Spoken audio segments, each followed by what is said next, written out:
Eala savagely retaliated against Aryna Sabalenka. Yes, a camera was used to record everything. An irate handshake months ago escalated into an unexpected full-fledged battle. It went beyond simply winning a match. It was about pride, redemption, and proving that talent could overcome authority. As the two reconnected under the bright lights, each serve and point seemed like a statement. But that evening's activities went far beyond tennis. It became a lesson in self-control, rage, and revenge. For Alexa, this was more than just a game. It was revenge. It all began a few months ago on a steamy evening among Dubai's brilliant lights. Eala onto the court with the same quiet focus that had helped her win junior titles and gain national recognition. Aryna Sabalenka was fierce, powerful, and blatantly confident as she stood across the net. It was not just a match. There was a planet collision. Youth versus experience. Calm precision versus raw ferocity. From the first serve, there was an incredible amount of enthusiasm. Sabalenka's fury tore through the air like thunder, but Eala's control and court sense reacted coolly. For a while, everything appeared to be in balance, but then Sabalenka began to use her psychological ploy. Between points, she smiled. Maybe she was overly boisterous in her celebration. And when I failed to make a straightforward return, Sabalenka's frown across the net said it all. This is not where you belong. Around the second set, frustration began to set in. With each stroke I made, the weight of anticipation seemed to resound. The well-known performers received more applause from the audience than the emerging talent who was still learning the ropes. When the cameras zoomed in on her eyes, they broke. Sabalenka knew how to use that. She roared after aces, smiled after victories, and danced around the baseline with the authority of someone who has already written the conclusion. The story's pivotal moment then occurred. Point of the game. Eala fought through 3 deuces, guarding with unwavering will, but Sabalenka finished it with a stunning forehand winner down the line in her usual valiant fashion. The crowd erupted. Eala stood still, her racket slack in her fingers. As they approached to shake hands, the tension was palpable. In a whisper that was only partially picked up by the microphones, Sabalenka remarked, "Welcome to the big leagues, kid." Then there was a smile. That smug would undoubtedly face off in the quarterfinals. The internet went bananas. Sports media termed it the revenge run. "Is it possible for me to save her from the Titan?" was the headline, and it didn't react. She didn't publish or comment, she just trained. But behind the calm exterior, her heartbeat quickened. She knew this was it. The story had written itself. And the trip has come full circle. Now she would have to cope with the Eala she had never expected, the same person who had teased her in the past. No worry this time. Before her first game, she looked into the mirror in the locker room and muttered. Every swing that week served a purpose. With every victory, the impending collision got closer. Reporters questioned her about the rivalry, the handshake, and the whispers. Eala smiled politely and replied, "I'm not thinking about the past. I'm thinking about what to do next." But everyone knew the truth. Next was her past. It would soon be seen to the cameras that it was about to catch fire. The fans would soon detect it. And when Eala eventually found herself across the net from Sabalenka once more, the storm that had been building for months was ready to erupt. The atmosphere at the Madrid venue is dense. That quiet that lies between tumult and anticipation. Fans were crammed into every seat, phones out, emotions racing. The competition that everyone had been looking forward to was finally here.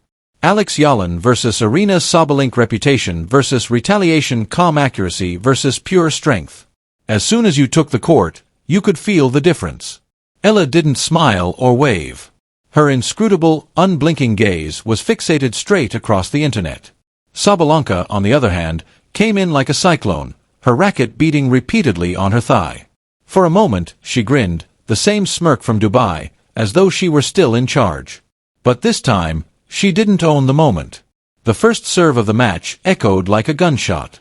Sabalenka made forceful opening moves, slamming aces and shouting, "Internet explosion and fallout," after every point. But Eala did not flinch. She moved with the serenity and fluidity of water. Every rally turned into a contest of wills. The glare came next. After 23 strokes of perfect accuracy, Eala finished one of the longest points in the first set with a laser forehand down the line. The crowd erupted. For the first time, she didn't just turn away. Silent, composed, and cold, she fixed her gaze squarely on Sabalenka. That look was all that was. Did not celebrate. With a single nod, she seemed to indicate that one was for Dubai. The cameras recorded every second. The message, the stillness, the glare. The moment was replayed in slow motion by broadcasters who referred to it as the tipping point. The anxiety had peaked by the time the last set started. Every rally felt intimate, each point like a shot-by-shot exchange between competitors. Ia broke Sabalenka's serve at 54 with a scorching backhand winner that painted the line, keeping Sabalenka in the match. Eala, the chair umpire, yelled. The audience went crazy. A drop to her knees, not in shock but in relief. This was the consequence of months of training, shame, and quiet. As they approached the net, Sabalenka hesitated. This time, there was only a calm acceptance, no scoff or grumble. Eala extended a firm, strong, nearly regal hand. It was accepted by Sabalenka. Cameras were flashing from every angle. "Welcome back to mine." As soon as their hands were released, Ia spoke in a barely audible whisper that was picked up by the sideline microphone. The internet took off in a matter of minutes. Videos titled "Eala's Cold Revenge Moment" flooded every platform. Fans disagreed about what she meant. Analysts dubbed it poetic justice. But for those who had followed the trek, the significance was clear. This was not arrogance. Closure resulted from it. Eala refrained from shouting. She didn't brag. She exited the court with the calm satisfaction of someone who didn't need permission. Since the cameras did not record the loss this time. Although they were successful in capturing salvation, the story was far from over. Because when revenge occurs on a worldwide level, everyone has something to say. Just minutes after the final handshake, the world went into overdrive. Millions of people have already uploaded, studied, and discussed every angle, glance, whisper, and breath of that match. Within an hour, the word Eala's retribution started to trend on the reality of retribution all throughout the world. Videos of her frosty gaze went popular on TikTok and Twitter, where they were slowed down and tagged with phrases like Queen Energy, cold, and courageous. The final handshake was looped by others, who focused on the precise moment she exclaimed, "Welcome back to mine." It didn't even matter that no one could agree on what she meant. Beyond the actual game, the moment grew. Sports retailers prospered. ESPN referred to it as a rivalry revived. Tennis Channel claims that a new mental behemoth is emerging. Players expressed their thoughts as well. Coco Gauff tweeted, "She's not a kid anymore." Not everyone was cheering when Anjabir uploaded a simple fire emoji. Sabalenka supporters immediately retaliated.